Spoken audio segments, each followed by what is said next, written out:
Any public comments? Anyone here from the public that would like to make a statement? Okay, we'll continue right on. Okay. The next agenda item is approval of the minutes of the April 7th, 2021 meeting. I'll move. Can I get a second? Second. Okay, good. I got you on now. Good. Okay, all in favor? Aye. Opposed? Motion carries. Okay. The next item is something that I was kind of remiss at, but Lori did a very good job, okay, of drafting a resolution, which I'd like to read, really, believe it or not, okay, into the minutes. Thanking both Steve Wallach and David Cruz, okay, our David Cruz, for their work on the board. So I'm going to read that so that it's in the minutes itself, okay. It says, whereas Stephen C. Wallach and R. David Cruz worked tirelessly and earnestly to advance the interest of the Rhode Island Turnpike and Bridge Authority during their respective tenures as members of the board, and whereas Stephen, and I'm going to abbreviate a little bit, David, provided outstanding leadership, okay, and guidance to the Rhode Island Turnpike and Bridge Authority, and whereas Stephen served with integrity and distinction on the Rhode Island Turnpike and Bridge Authority's board for 16, I didn't realize that, years, 7 of those as chairman of the board, totally deserving of his retirement from the board. And during his tenure, oversaw many initiatives which improved the Rhode Island Turnpike and Bridge Authority's services to its customers, including Easy Pass, open road tolling, the installation of the median barrier on the Newport Pell Bridge, along with numerous maintenance and construction projects on all 4 major bridges. And whereas David Cruz served with integrity and distinction for several years, bringing his years of experience in public service to the organization before being appointed as an associate justice of the Rhode Island Superior Court. And now, therefore, be it resolved that the Rhode Island Turnpike and Bridge Authority Board of Directors formally acknowledges and extends its sincere appreciation to Steve Wallach and R. David Cruz for their distinguished service, years of service to the Rhode Island Turnpike and Bridge Authority, and those who traveled over the bridges, and wish them continued success in all of their future endeavors.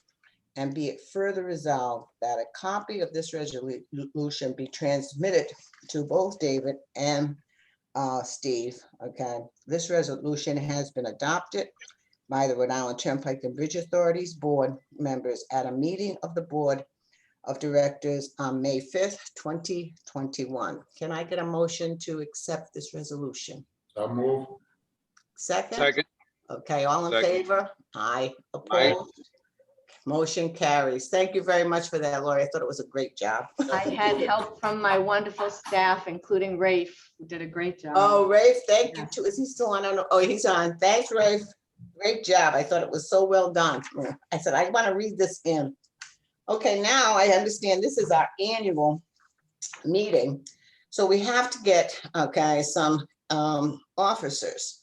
So, okay, can I get a motion for anyone as chair? I'll make a motion for you as Chair, Judy. Okay, any second? Second. Okay, all in favor? Aye. Opposed? Aye. Motion carries. Now I'm going to make a motion that Darrell Waldron, okay, help me as vice chair of the board. All in favor? Aye. Okay, motion carries. Okay. Next is Lori. Okay, Lori has served as secretary since she joined us as executive director. She's done a wonderful job, especially on the minutes too. The minutes have been very good. Okay, especially since we're on Zoom. Okay, so I want to nominate Lori as the secretary of the board. And I'll second. Okay, all in favor? Aye. Opposed? Motion carries. Last but not least is Jeff. Jeff, who is our chief financial officer. We'd be very happy and pleased if he would agree to serve as the chair. I mean, as the treasurer, rather. Maybe as the chair, but as the treasurer of the board. Okay. Can I get a motion? I'll make the motion. Get a second? second, Okay, all in favor? Aye. aye, Aye. Motion carries. We've got our slate of officers of our very slim board at this point. We're hoping to get our new members pretty soon. But I think we're in good shape to carry on and go forward. We've been doing very well so far. So that takes care of that one. Okay, that was an easy one. Now, the next item, okay, is the item number 6, I think we are, okay, is approval of the legal bills, okay, in the amount of $26,323.77 from Penoy, Lopes, Devereaux, and O'Gara, okay. We will note that approximately 12,465 of this is for litigation issues. Can I get a motion to move these invoices? I'll make the motion. I'll second the motion with Peter. Okay, any discussion? Madam Chair, I just wanted to note that we'll be putting this on for executive session again next month. That sounds good. Okay, all in favor? Aye. Okay. Opposed? Motion carries. Now, item 7, okay, is our award of our external auditors, okay? The cost for the audit is $33,000 for a 3-year period, each year being 33. It's an annual fee of $33,000.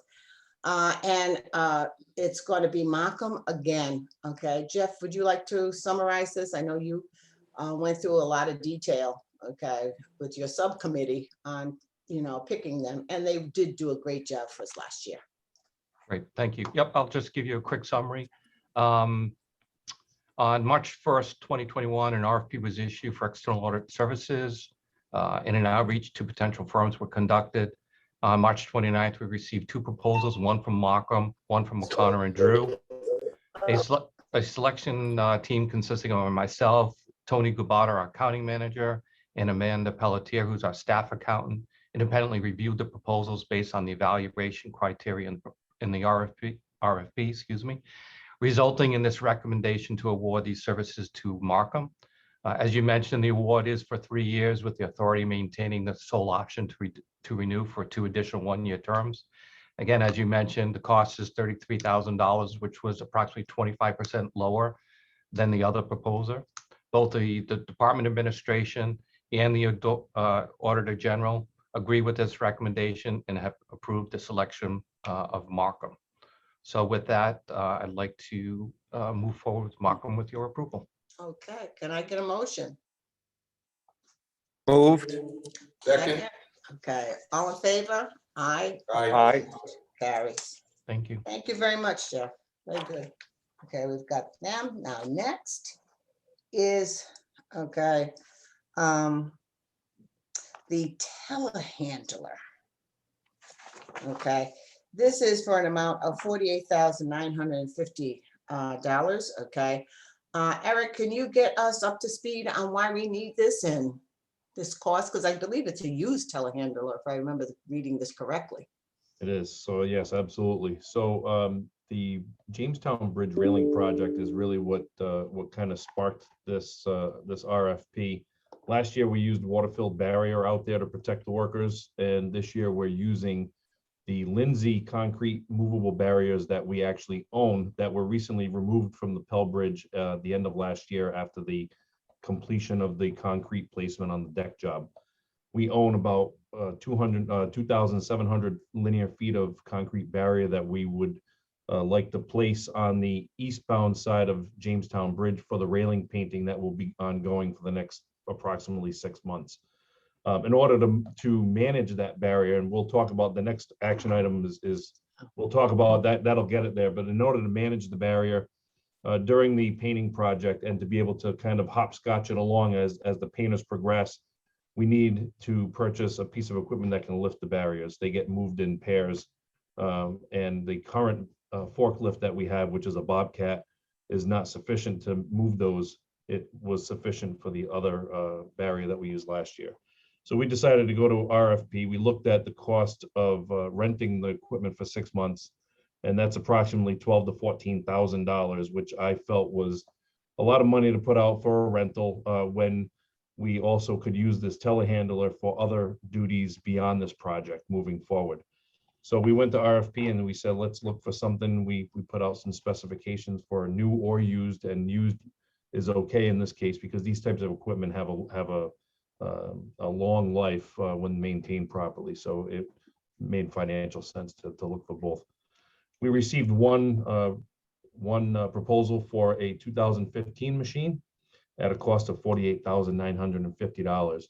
Our research on these machines shows that this price is well within the market price for a similar type machine. And at the same time, we plan to put the Bobcat up for public surplus sale in order to recoup some of the costs. And then we would move forward after this project again using the telehandler. So we're recommending that we go ahead and purchase this machine for $48,950. And as I said, it will be used beyond this project for a variety of other uses. Very good. Okay, can I get a motion? Moved. Okay, Second. second. Okay. Have a all- question.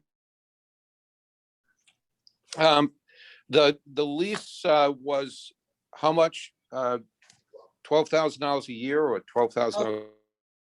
12 to 14,000 for about 6 months, which is about the duration of the balance of the painting project. All right, so it basically is the same as 2 years on the life of this vehicle that you're purchasing, right? That's right. Equivalent. And the vehicle is the 2015, so you expect it to live longer than 2 years, right? Oh, absolutely. Yeah, it has 1,000 hours on it and it's diesel. I mean, it's rated for many thousands of hours and Great. yeah. Okay. Okay, sounds good. Okay. Okay, we have a motion and a second. Any further discussion?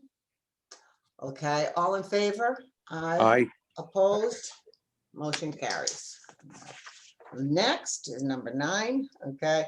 And this is for a cost of $21,360, plus there's a contingency in this too of another $5,000, okay? And this is for the load relocation and placement of the installed concrete, okay, as I got it. Eric, can you give us a rundown on, I think this carries over what you were talking about before. Now we're gonna put the concrete down on the Jamestown Bridge, but you might want to discuss it briefly. Yes, so this item is to take that Lindsay barrier, which I spoke of that we own, and move it from the laydown yard on the Newport side of the Pell Bridge. Physically pick it, place it onto flatbed trucks and bring it over to the Jamestown Bridge and actually place it and put it in its initial position. We don't have the trucking capabilities in-house for that type of activity, so we decided to go to RFP, hire an outside contractor to do this. Once the barrier is in place, we'll be able to manage it for the next 6 months until the completion of the job. And then we'll look at, how we're going to remove the barrier at that point. This barrier will ultimately end up, most of it, being incorporated into the Newport ramp jobs that RIDOT is doing. They're going to be using it as the median barrier for that job. So we'll work with DOT as to where they want to have it placed at the end of this year. They will not need it for a couple of years, but that's where it ultimately is going to live. So we went out to bid and we received 5 bids for this work. They ranged widely, granted from $21,360 to $155,740. We did, yeah. So the high bid was basically, it was a smaller local company probably threw a price out at something, and I'm sure that they had to rent most of the equipment and trucks to do so. To do the move, so that increases the cost. But we had a few bids that were down in the same range. So for example, Lynch was $35,000 roughly for their bid, and Cardi ended up being the low bid at $21,360. I spoke with Cardi personally and made sure that they were comfortable with the price of the job. It's really just a matter of they estimated a day to do this. Lynch maybe estimated 2 days. It's all labor and trucks to move it. There's no material costs involved. So there's very little risk to them on this job. And they were very comfortable with it.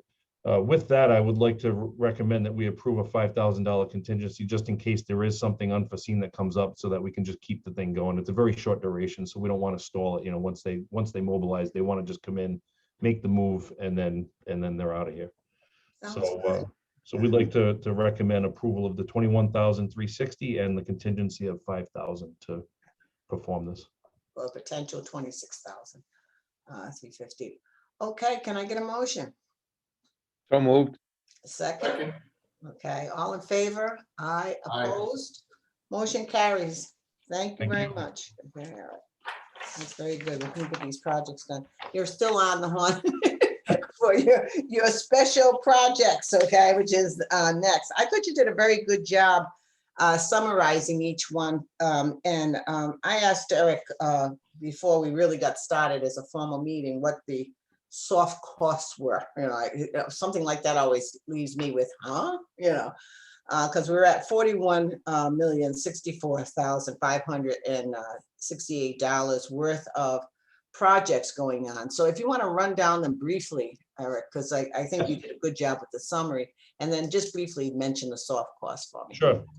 I'll just give a summary of what's ongoing. I mean, obviously the summaries are all in there. So the bridge electrical and communication upgrades is the fiber optic cable runs across Pell and Mount Hope for the safety and security project. The cable runs are complete. We are just working to get another subcontractor in to do the terminations of the cables at the actual cameras and other devices that are being installed. So that one's largely complete except for the terminations. Partial depth deck replacement is nearing completion as well. They have finished doing all of the deck grinding, which basically profiles the bridge deck surface and makes it smooth after they cast all of the new concrete. And they're just waiting on the weather, which obviously, so they have to seal the deck, and obviously they can't do it with all this moisture and wet weather. So that's a nighttime operation. They'll go out and be able to get that done. And they're just demobilizing and taking forms off the underside of the bridge. Miscellaneous and on-call repairs to Pell and Jamestown. The repairs to Pell are on this contract are almost complete. They just need to perform some FRP, which is fiber reinforced polymer, strengthening to the undersides of some of the pre-stressed beams to help with the load ratings on the beams. And again, that's weather dependent. They need warm enough weathers so that they can get the proper cure, and that includes nighttime because of the duration it takes for that to cure. The Jamestown repairs are nearing completion as well. They're just doing some concrete repairs to beam seats underneath there. Mount Hope and Secana miscellaneous steel repairs is ongoing. Piasecki Steel is out and working diligently on that project and making more repairs to the catwalks underneath Mount Hope currently. They have installed the new composite stairway, and well, it's a ladder and access, catwalk access to Secana River Bridge, which didn't exist before. That allows them to access the inside of the tub girders regardless of the tide, because the access point is within the tidal zone. And before they had to do it only at low tide because they had to use a bucket truck to get up into the inside of the tub girders. Now they have access via these composite components regardless of the tide. And they, again, being composite, they're impervious to saltwater corrosion and things of that nature. So one of the other components that will be installed as composite is out at Mount Hope. They'll be building a new stair tower from the north anchorage to get up into the anchorage and then access the catwalks on Mount Hope. Those are the new composite components that were included as part of that project. That one is coming. Jamestown Bridge guardrail and painting, railing painting. We spoke about this with the last two action items. The painters are out there working as much as they can on the back sides of the railing and where they can safely work in preparation for the installation of the new barrier, so they can work out on the front side while traffic is maintained on that bridge. Bridge safety and video analytics I spoke of, that's related to the very first item. The very first item installed the fiber optic cables. Yeah. This piece installs the cameras and the speakers and then finishes the connections, which is what we're working towards. And then we've got ongoing bridge inspections. Jamestown, there's a lot of activity out there. Attain Engineering is out there doing the inspection on Jamestown. And then there are also load ratings ongoing. Once Attain finishes the bridge inspection, they will move on to load rating the bridge using the information that they just achieved through the bridge inspections. Hummix is inspected and complete, and they are working on the load rating on that as well. And regarding the soft cost, so I've started to summarize the soft cost, and as I was doing that, I actually was deleting a project, contract 19.5, I removed. But the soft costs are, they're all the costs that are basically related to the engineering and construction oversight of a project. And then it could include any preliminary studies as well before the engineering. It's a much smaller number than what's totaled up here. But as soon as I can get that summarized, I'll kind of put a separate line item for those. That'd be helpful, because I'm Those are- curious as to how much is, still outstanding in that. Yes. So that's very good. Any questions on that? Thank you, Jeff. That was very good. Any questions? I don't think we have to move on this. I think it's just trying to update where we stand at this point in time. So we've gone through the projects. Okay, now, I got Jeff. Okay, would you kind of run down the financial situation at this point? I kind of looked at it myself. Good morning again. Yeah. The first page of the financial section is the February month and year-to-date results versus budget. The first three columns show the actual budget and variance for the month, while the last three columns show the actual budget and variance for year-to-date. While our total revenue exceeded budget for February, I do want to point out that February traffic was impacted by 3 snow events, which of course was not assumed in our budget. And during those 3 events, we had days in our traffic, which was down by as much as 68% from prior year.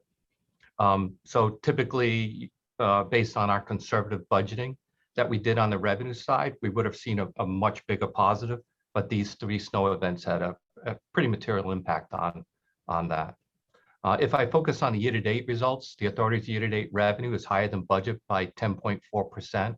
Or approximately $2 million, primarily due to the conservative approach in budgeting, as it was unknown what the impact of COVID would be. Our year-to-date operating expenses, excluding depreciation, are down by 28.4%, or approximately $2.8 million from budget, primarily due to open positions, the elimination of the 3rd shift, reduced staff in the customer service center, lower healthcare costs, and the timing of the expenses associated with the bridge inspections and other reductions in discretionary spending.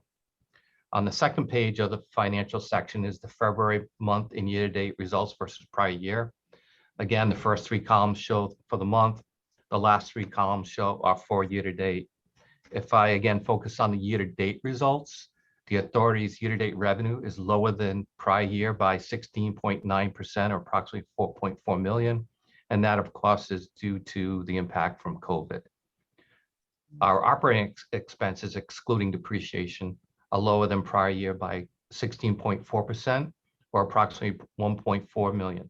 Again, this is due to open positions, reduced staff in the customer service center, the elimination of the 3rd shift, timing of expenses, bridge inspections, and lower discretionary spending.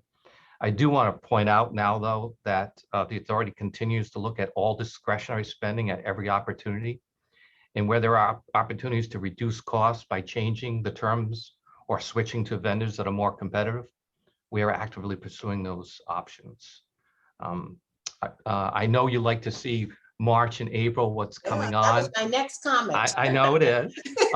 And while I don't have financial statements, I can tell you that once I pass this off to Lori, that you will see on one of the slides that she has, that we actually have forecasts for March and April from a revenue perspective. That's all I have. And if you have any questions, I'll be glad to answer. Well, my only question is, I know we talked about this before, but I'm looking at February and right now I'm in May. Mhm. And I'm kind of saying, well, gee, I can understand not having April, but I'm not sure if I'm still comfortable not having March, So- at this stage. And I'm wondering what needs to be done or what we can do. Because to me, to understand where we stand, you got to have the most recent data, and to be like 2 months behind in just looking at the financial situation isn't really being, proactive, I think. So I'm trying to figure out how we can move this up so that we can get more of March numbers into our reports, or at least be 1 month behind instead of 2 months behind in Sure. presenting the financial data. Something to think about, is there any way we can do it? I know there's a lot to it, so I don't want to act like it's a minimal effort, but it would be helpful, I think, to the board in general to have more up-to-date information.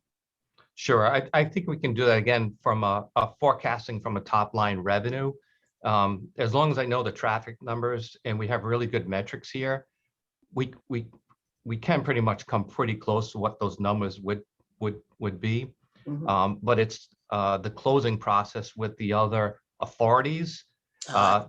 because of what happens there, and they're late providing the information to us, it kind of has that snowball effect. So I think we can probably do something where we're maybe 1 month behind and the other one is just maybe a forecast. Yeah, Again, until those other states or other authorities are providing us those closing documents, it's just difficult to kind of say, here are the numbers. yeah. We can do something from a forecast, so if that's helpful. I think that would be helpful, okay, just to give us something that keeps us a little more current than this, if you know what I'm trying to say. Yes, Especially, well, I'm not really worried about it now since COVID is kind of turning around, but it has been a tight year and we really didn't know where we were going for quite some time. I'm glad to see we're doing as well as we are, to be honest. Any other questions from anybody? Okay, then we'll move into Lori, okay, and the executive director's report. Oh, you're on mute.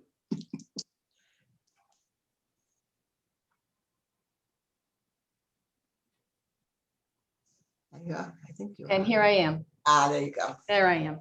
So as everyone is speaking about all these different issues, I'm thinking of a million related issues. So I thought I would start with the fact that every month I do, as you know, when I file the board packet, when we distribute it to you, I also distribute what I refer to as my monthly timesheet, where I try to give you as comprehensive as possible, an overview of what the month involved, where our focus was, where my focus was, but it's by no means complete. So I'll start with that.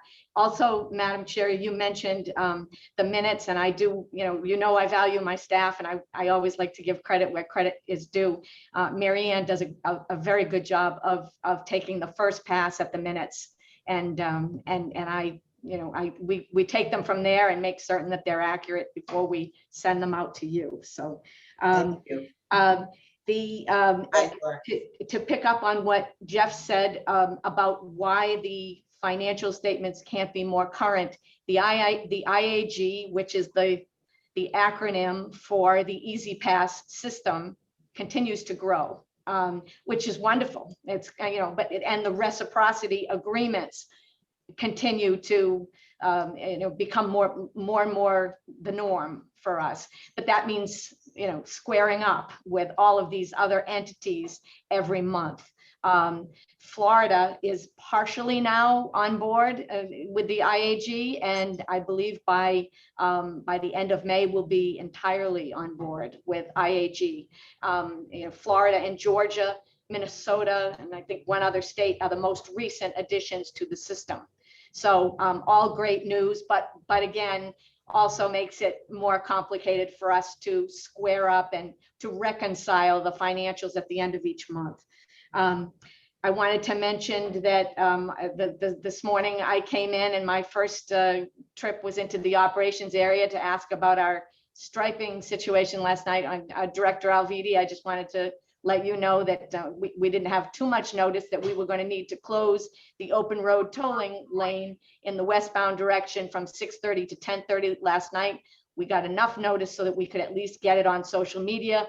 We stressed that it was important for the striping to be done by just before 11 o'clock, because at 11 o'clock we go all electronic from 11 p.m. to 7 a.m. 7 days a week. So it's very important that we have our open road tolling lane back by that point in time when there will no longer be collectors in the plaza. And that did in fact happen. All went well. I hear it looks nice. I'm too short in my car to sort of peek over and see that it looked great, but I'll make sure Sure I it does. later today. So, so all of that is good. I have, you know, I think I've told you before, and if there's one thing I've learned, it's that we're operating in at least 3 industries under one roof here. We're operating in the tolling industry with all its moving parts. We're operating in the bridge maintenance, construction, engineering industry with all of its parts. And then we're operating in the public finance industry with all of its oversights and regulatory requirements. So all of that is going on. With that, I'd like to get to our great news, which is we really have a great story to tell when it comes to a rebound from COVID. And I'll ask Remy if he would share, as the host, if he'll share the screen with the document that we included in the package this month. That was very good. I think it's helpful. I So did there, look at so there this. we are. So there we are. Yeah, So I'll first focus first on the, you know, what I call the spaghetti lines, you know, the thin lines that run horizontally across the page. Obviously, those are showing traffic. And those 3 top lines, if you start at the left, forget about the red one for a minute, because we'll get to that. But the other 3, the gray, the blue, and the yellow, you can see that the 3 of those, that's 2017, 18, and 19. And you can see that they pretty much run together across the page. You know, that our numbers in those years were consistent. And that those lines are reading traffic, they're reflecting traffic. And you can see that you know, 17, 18, and 19, there wasn't much of a difference. Our revenue and actually, let me start with traffic. Our traffic was pretty predictable for those 3 years. Then, of course, if we start at the left again and look at that red thin horizontal line that goes across, we know what that is. We know what that is without even looking at the key to tell us what it is, because we see that dip that hits down there in April, where you know, where traffic you know, goes down to 362,000, I believe, 362,854. You know, when we hit pretty much the low point of COVID. And then, as you see, we bounce back, and we continue to bounce back on the traffic. Then we go to, and by the way, after we look at those lines, we have the dark blue line, again, going horizontally, but as you see, it ends at April. Obviously, we've just finished April, and you can see that we're heading in the right direction on traffic. Actually, the traffic numbers, you know, some of it I know anecdotal, but we do track it every day. Where many days toward the end of April, we were well in excess of 200% of last year, of the COVID year. There was one day when we came darn close to 300% of the same day last year. And we are well into the 80-something% as compared with 2019, which is where we need to be. There are days when we've been over 100% of our pre-COVID numbers.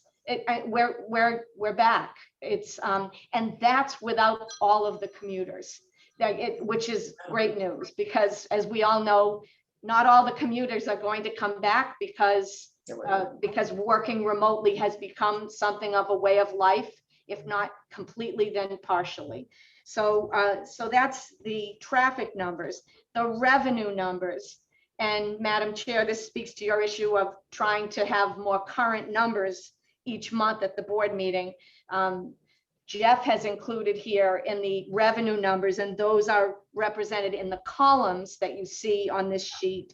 The revenue numbers, again, you can see that 2017 to 2019, they're pretty much comparable. Those, you know, those columns, they're very, very similar. The ones, you know, the two that jump out at us are the dark blue column, which again, if we see that dark blue column, if we go, across to April, and we see that very low number in where we go in from April of 2019, where we had $1.5 million in revenue, we go to April of 2020, where we had 581,000 in revenue. So again, that is the rock bottom, and then we see it coming back up. With the green columns, we see that we're heading back up again. And Jeff has included, if you notice, on March and April, there's an F after the month below the columns, and meaning forecast for March and April. And we're forecasted through April of 2021 at $1.3 million, which is darn close to where we were pre-COVID. And so it's a success story. It's a great comeback. I think it's, should I use the term a shot in the arm? Yeah. Shot in the arm. That's good. For another shot in the arm for the state of Rhode Island and its economy. So it's a great it's great news. Getting on to Remy, you can take that screen down now if you'd like. I have a question about that screen. Sure. So it's looking like this year we're starting out still about between 15 and 20% below the projected revenues.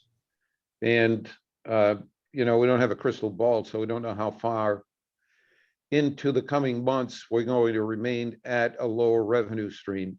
From the report on expenses that was given earlier, it seems like you were able to maintain and sustain about a 16% reduction in expenses during the last several months.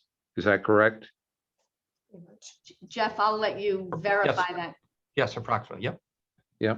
So the question is, if the revenue reduction continues, what's your level of confidence in being able to continue the expense reductions at the level that you're currently maintaining?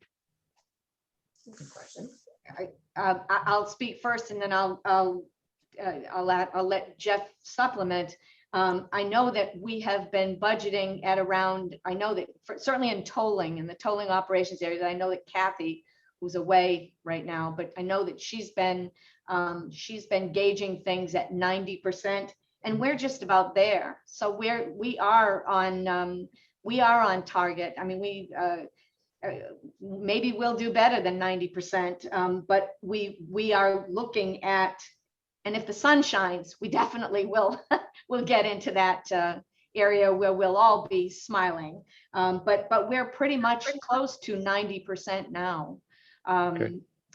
Jeff, if you wanted to add anything, we certainly keep looking at the expenses as we promised this board we would do periodically, and we do that to make certain that that we're on budget, and we know where our money, where we have to take a hard look at expenses, and what our plans are for the coming months and years. Yeah, I guess my question is, if the reduction is, as you said, 10% or 15% or 16% or 20% as it is now, sometime into the future, are these reductions that you've made sustainable? Do you think you'd be able to sustain them through that period of time? Lori, can I? Absolutely, Jeff. I think partially, yes. Okay. As I mentioned earlier, every time a contract comes up, we are looking at the terms and conditions. If it was being done monthly, we're looking at seeing if it can be done quarterly to reduce costs. If it's being done quarterly, we're looking at semi-annually. Yeah. So we are looking at every single maintenance contract, service contract, We are ensuring that we're either going on utilizing the MPA to make sure we get MPA rates, or where we think we can do better, we're putting out invitation for bids to try and get some competitiveness going. And also with respect to headcount, for instance, just in my department of finance and IT, I have 3 open positions. We've kept those positions open. And I think we've collectively revenue improves, that those positions will stay open until we get comfortable that, you know, we have the top line to support those operating expenses. That's Okay. great. So that leads to 2 additional questions. First is, are the operation and maintenance efforts being reduced to the point where you think it may have an effect, long-term effect on the operation and maintenance of the infrastructure? If you mean negative effect, absolutely not. Okay, great. And then that leads to the next question, which is, if you're maintaining operation and maintenance at the reduced expenses, because of the efforts, and they're admirable, very good job in reducing the expenses. If those reductions are sustainable, are there things there that you're going to look into the future at maintaining to permanently reduce expenses in the areas that you've reduced them? I think in some of those contracts, those are permanent reductions. Yeah, good. And I just want to clarify one thing. When I was talking about my group, I'll take that more as the administrative. If Eric was to opine, I think he only has 1, maybe 2 open positions. So I think from a maintenance perspective, we still have like they were before. Gotcha. Good.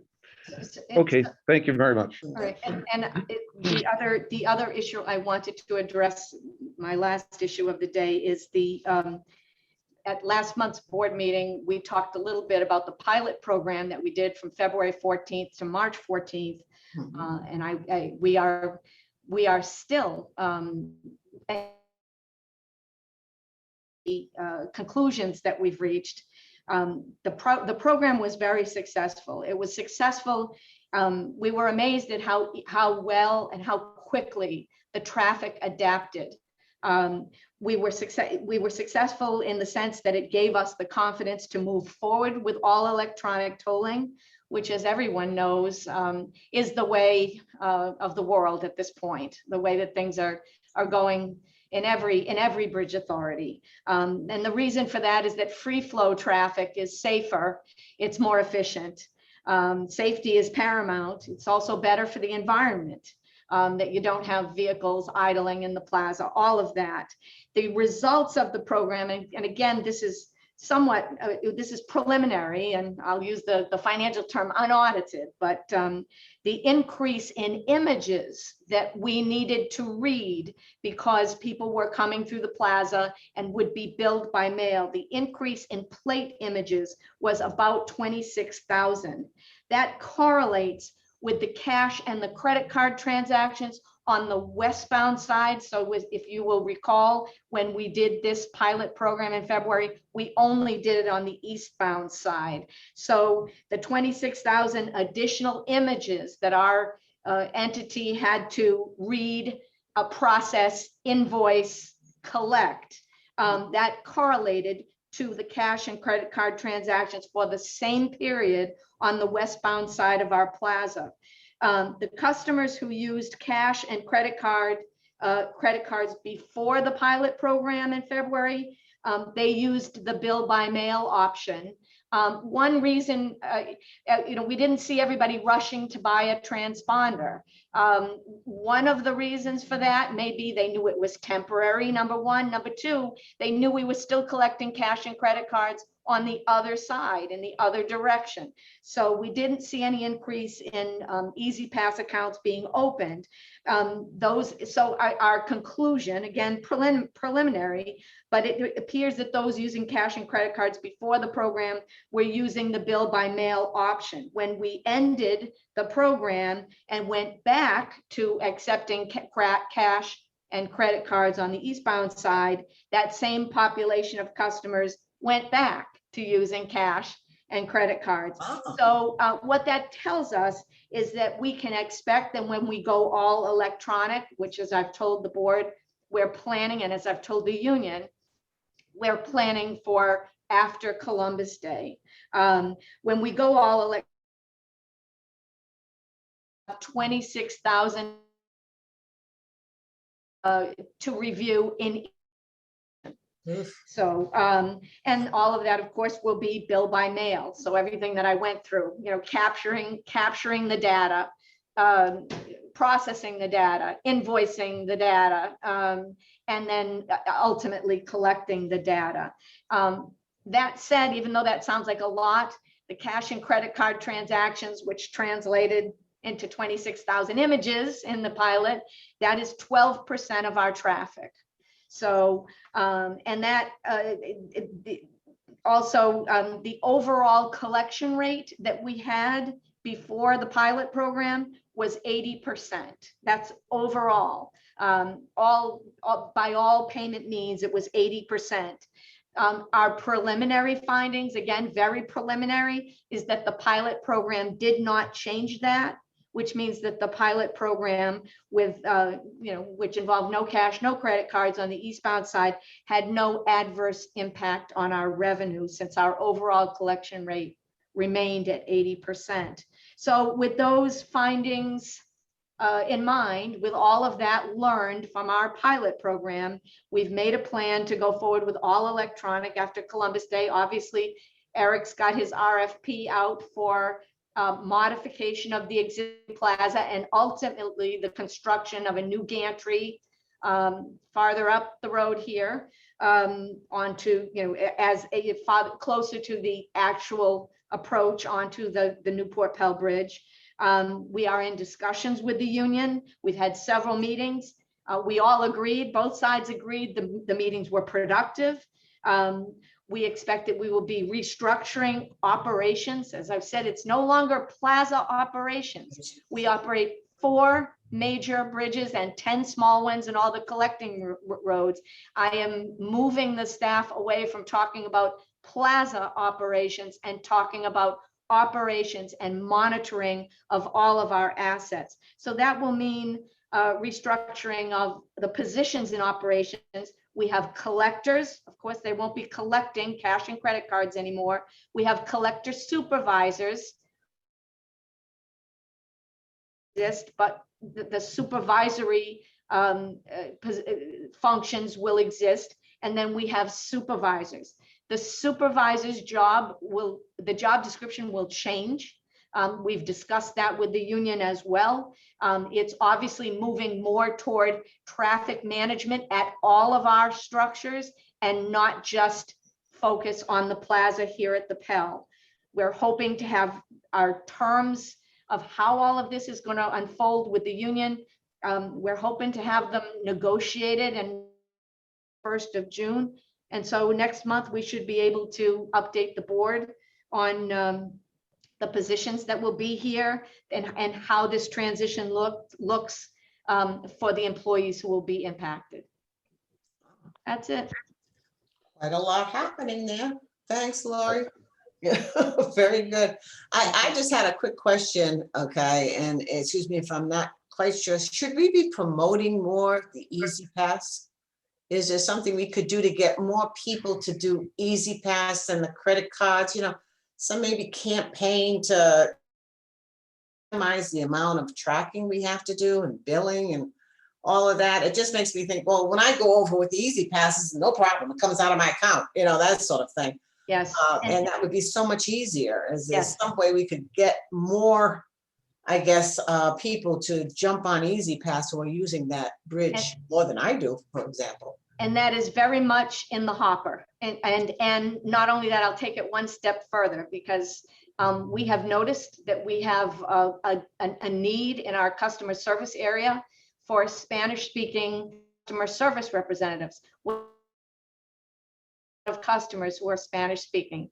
So in my dreams, and I hope it becomes reality, what we're trying to work on is a campaign sort of like the Got Milk campaign, except it'll be Got Easy Pass. Yeah, And both in English and in Spanish, so that we can get more of our customer base using transponders, and hopefully, minimize the work that has to be done on the other end, on the bill by mail side, on the invoicing side. So yes, absolutely. Well, we've done a very soft reopening of our walk-in center that frankly has been a challenge with COVID conditions. We just started this past week. If Kathy were on here, she'd like to, we're tiptoeing back into having the walk-in center open some of the time for those of our customers who really would prefer to do business in person. We try to make it so that they can do just about all of their business over the phone or some hours, regular hours, open here at the walk-in center. That occur. Do you have data on their average expenditure on a weekly basis or a monthly basis using their credit cards? And whether or not there would be a savings to them if they had an Easy Pass? I saw Katie on here, and I don't know if, Katie, did you, Director, we have looked at that. I haven't looked at that in a while. It seemed to me that cash is, the last time I looked at the numbers, cash is still the most, as between those two modes of payment, the cash is more popular. We do reach out to frequent flyers. We do, I know that, and try to say, hey, you could save some money. Well, are you able to quantify what the average customer who is using cash would save on a monthly basis if instead they had an Easy Pass in their car? Is it something that you'd be able to quantify? Because that, I think, would make the most compelling argument for them to make the effort to get an Easy Pass. Because for most people, not getting the Easy Pass is just a matter of the inconvenience of having to get it, and or laziness, right? So if there is a real savings that you can quantify, then maybe in the public service announcements or media effort to promote the Easy Pass, you could concentrate on the savings that would come to them. point. I mean, money in the pocket is the most compelling mover of masses, right? It is. And if you could show that to them, if in fact there is a savings, and you could look at your data and say the average person using cash right now is paying this much a month, and if you had the Easy Pass, you would pay this much a month. You know, I hear you. Whether we have specifically focused on credit card transactions, I'm not certain of that, but I do know that we do identify those who come here, who come through frequently, and we do reach out, and yet we've seen no increase. There is a segment of the population that will not open an Easy Pass account. Just don't like the idea of having a device in the car that that tracks. and yet they have a cell phone that they use on a daily basis that probably tracks them more accurately than any Easy Pass would. But I mean, this is the kind of information you need to get to them. Like if you're uneasy about having Easy Pass, it's less intrusive in your life than the cell phone that you're carrying. Yeah, and Director Alvidi, this is Katie, and I am on, Lori. Our cash and credit card transactions are the highest on the weekends, And Yeah. that's because we're a destination. These are the people sure, who sure. aren't coming over frequently. We average around, the high 80s, low 90s for the electronic toll collection transponder penetration rate. But we've noticed the trends as we've been tracking it, and we track it every day with the different statistics. These are the people who are coming here to visit us. These Yeah. are the people that we can't get to convert over because it's not worth it to them. Sure. Sure. Okay. Well, I still think it may be good to at least consider doing something to get some more out there about the Easy Pass program and how much more convenient it is and so on and so forth. Yes, and we have been try to- handing out flyers in the lanes to the cash and the credit card customers, saying to contact Easy Pass, sign up for Easy Pass. We hand out applications in the lanes as well. And that we've been doing that for months. But I agree, we definitely can do another campaign to try to get people to sign up. Especially as we go more electronic, I'm thinking it just goes with that effort, as they learn that we're gonna be more electronic. This may be something that people say, well, I better get to see some pass, I don't want to be billed and, and all of that kind of good stuff. Agreed. So, any other questions? Very good discussion, though. Okay, I see we have a chat. I don't know what this chat is. Does anybody know what this chat is over here? Let's see if I can see it. Because has the team/board looked at strategic modeling to better help forecast Massachusetts using this? And I'd be happy to share more information to the appropriate person. This is from Glenn, Maine. Am I correct, Glenn? Okay.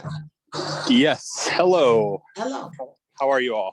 Oh, good. I didn't want to ignore your comment. I will leave that to, I guess Lori would be the one that would have to respond to that chat. Do you see it? I'd be glad to follow up with Glenn post-meeting. Okay. Glenn, would that be satisfactory to you? Okay, I think so. That would be great. Thanks. Okay, thank you. Anything that helps the effort. Okay, are there any other questions from anybody? Okay, well then, I thank everyone for a great meeting. I thought this was very productive. I think we got a lot out of it. And I guess I'll see you again in another month.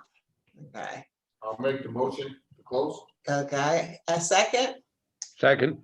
Okay, all in favor? Aye. Aye. Opposed? Take care, all. Thank you. Bye-bye. Yeah. Good meeting.